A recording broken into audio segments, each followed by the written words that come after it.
Happy week too, everybody.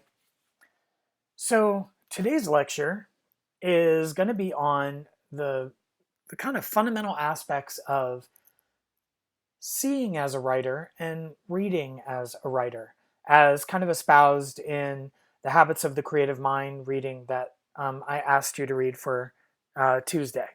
And I wanted to go over some of that and how it contributes to kind of the development of the project that we are beginning to work on, that you're beginning to maybe come up with initial kernels of ideas, questions, observations, that kind of thing. And then I want to contextualize the assignments for the week so that you're kind of clear on what we're doing. So I want to begin with some of the reading in Habits of the Creative Mind because it sets up very nicely what we want to concentrate on today. So I want to start with on reading as a writer. And if you wanted to follow along, I'm on page 185 of Habits of the Creative Mind. In our writing classes, we have a couple mantras about reading that we repeat throughout the semester, it says. One of them is, in order to learn how to write, you have to learn how to read as a writer. And there's only one way to learn how to read well, and that's by rereading. These mantras are connected. To read as a writer means to pay close attention to the choices other writers make. This kind of reading requires attending to lots of things at once. What the writer says, how she organizes her ideas, what types of sources she works with, and how she addresses her reader. Such multifocal reading can only be accomplished by rereading.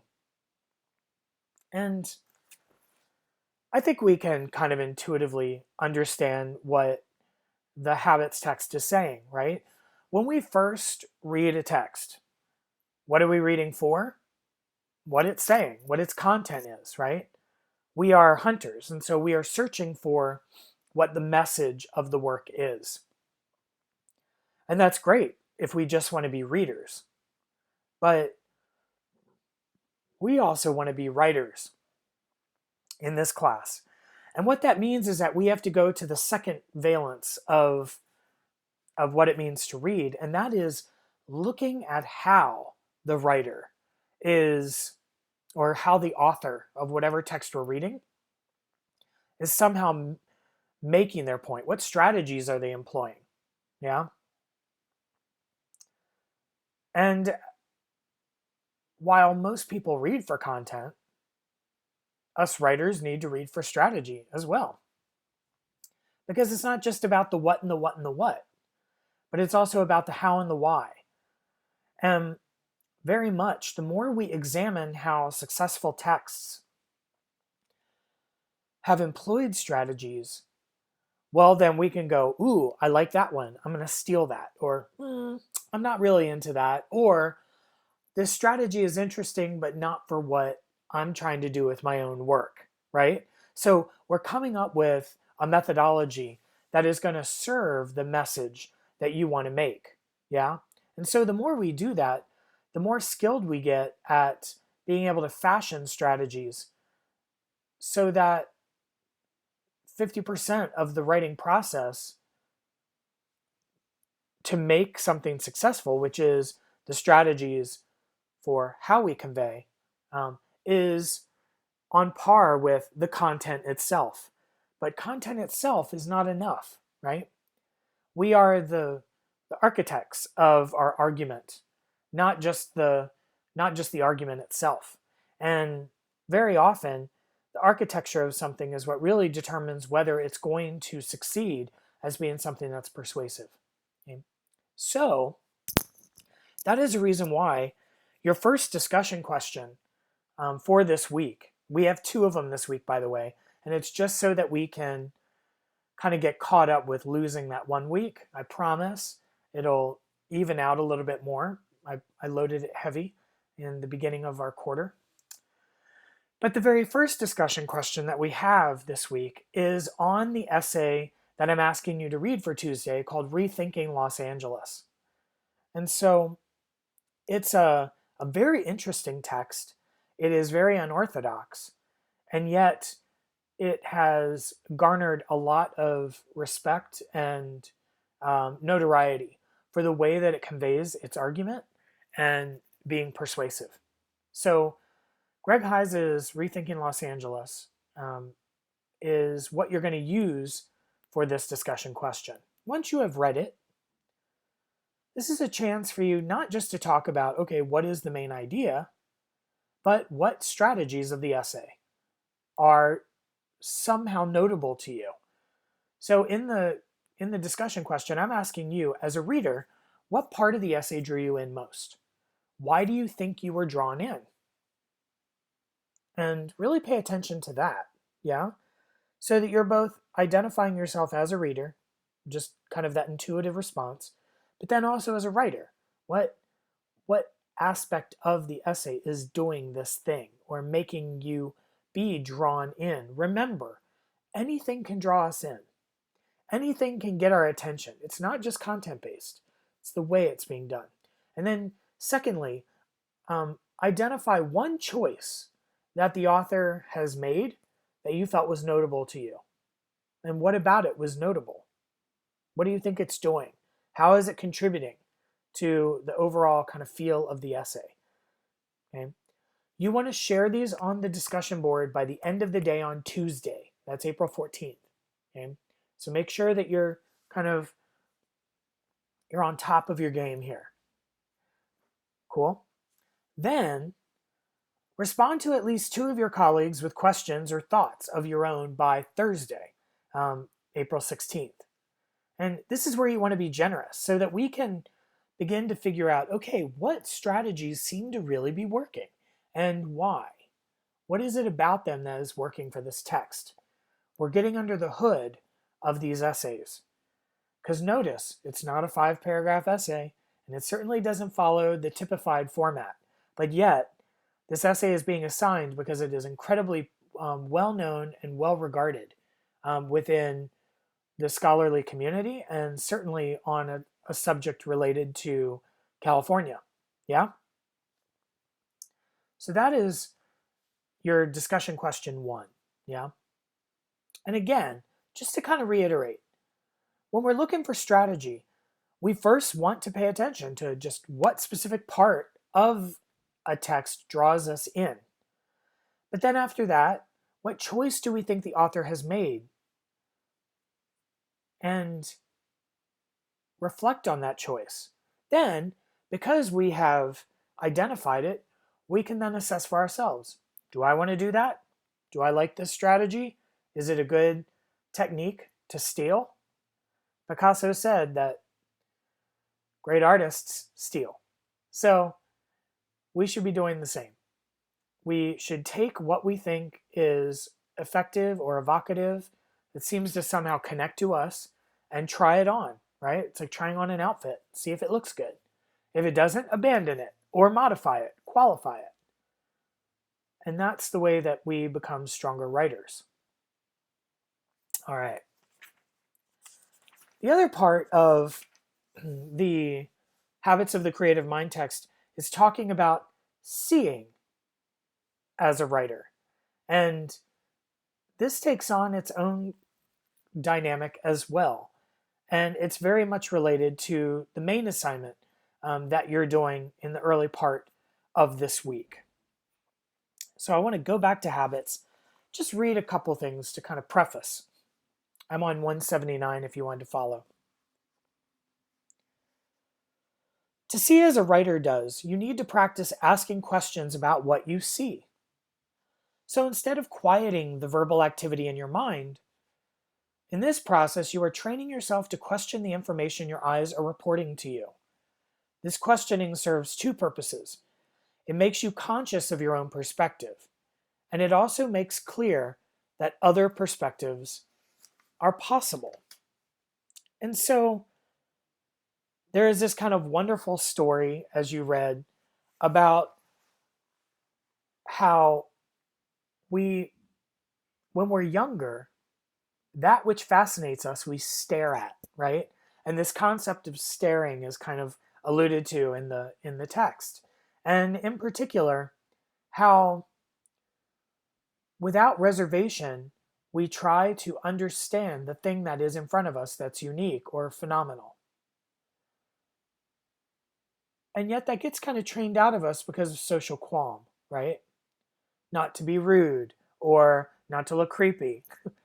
But for the intent of examining something thoroughly and fully, to not be a scholar, but to be one of curiosity, which leads to scholarship, we have to stare. We have to sustain a meditative relationship with the things that we are fascinated by so that we can begin to conjure the questions that are authentically coming from the self. And that is what makes it unique scholarship. So on page 181, we have the process. We begin with close observation. Then we ask lots of questions, and not just questions about the facts, the what, where, who, how, why, right? I'm sorry, the what, where, who, but also questions about cause and significance, like the how or why. And then we recognize a key concept, in this case, staring, and we shift the frame of reference to focus on what's going on specifically. And that's where we want to go with kind of our next steps in our project. So, thinking about the bigger project. I asked you to do an interest inventory last week, and that was just maybe to kind of, I don't know, be thinking about some of the things that might readily be in your kind of catalogs of interest, right? By no means do you have to abide by any of that, but it's just a way to kind of get us started. But then I'm asking you in the very early part of the week to take two kind of subjects that are percolating in your brain, and they can be very general, and to come up with observations, like sites for observation that you think would be pertinent to perhaps satisfy your next thinking paper, which is the subject observation. Okay. And I wanted to go over that and kind of clarify strategy here. Please remember, this is due quite early in the week. We got a bit to do this week. Let me go over this observation, and then I want to contextualize it in terms of our limited scope vis-a-vis the fact that we're all shelter in place, right? You will be engaging in observation of a place related to your topic for the final research paper. And remember, you can change your topic later in the quarter, but you want to at least throw a rock and follow it. Try to commit to something for now, and who knows, it might actually develop into your subject or it might not, but you got to start somewhere, yeah?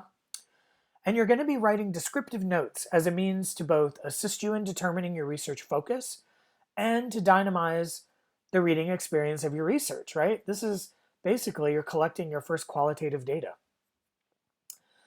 But we are doing this exercise as a way to practice denotative description and then to eventually employ the reflexivity that is associated with ethnography into our observations in ways that will contribute to authentic guiding questions and good qualitative analysis in your research. Okay? So what I'm asking you to do is, for this thinking paper, is to select a site that you're going to observe. Now, for many of you, this is probably going to be virtual in this environment. And it's going to be websites. It's going to be streaming medias of some kind. Or it could be something incredibly localized, right? You could observe something in your home. You could observe something in your neighborhood. Something that you could physically observe without, of course, violating shelter-in-place protocol. but we can observe any of these kinds of things, right? So, um, for example, in my subject matter that I was thinking of, I have in there that I'll pull this up.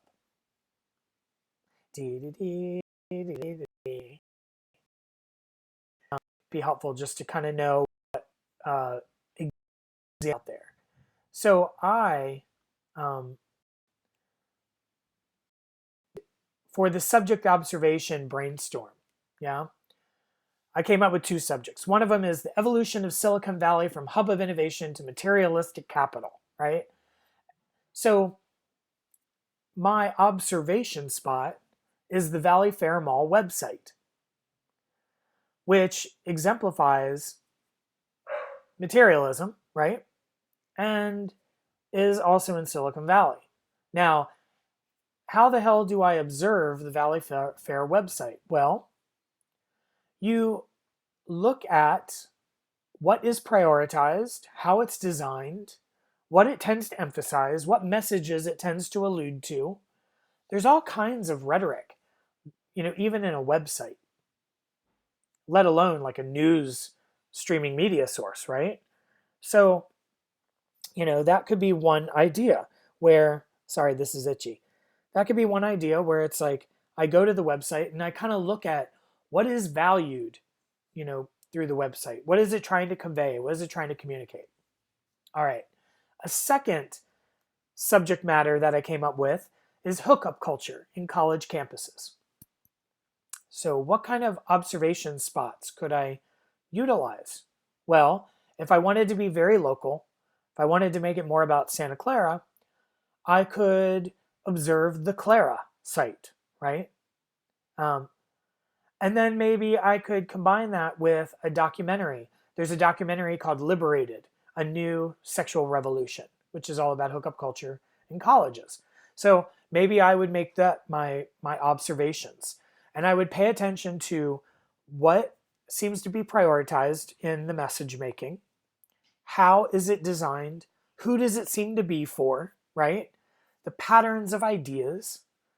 And to observe these things and to allow them to raise questions that you have. So, for the actual subject observation thinking paper, you're going to be turning in a report of what you discovered. Okay? What you will turn in is a brief report of your observation that includes the more salient aspects of the observation, most notable elements, ones that were more relevant, things that you noticed that brought about curiosity, along with any reflections and questions that emerge. Okay? You want to dedicate quite a bit of this reflection to the questions, because those questions might be what moves you into what eventually becomes your research project fully. Okay? For this assignment, there isn't a page limit, but you want to write somewhere around 2 pages where you're just kind of reflecting on the observations that you made and identifying those questions. Okay.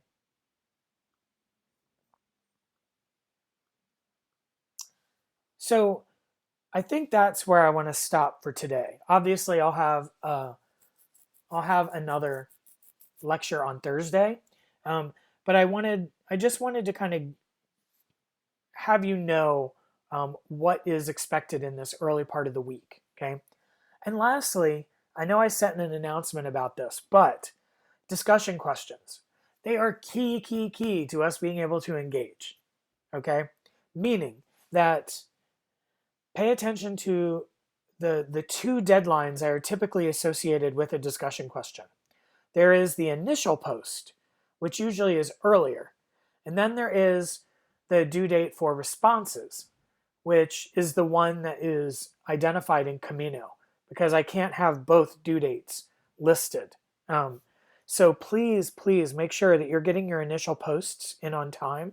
That way it gives your colleagues the time to be able to kind of read your post and be able to respond to it. And we can really engage in a robust discussion despite the fact that we're not in class together, which obviously is sad. Um, but let's try to make these discussion questions as robust as we can, in lieu of the fact that we're not meeting on ground. All right, you all. Good luck with all this. If you have any questions, please contact me, and you'll see my next lecture on Thursday.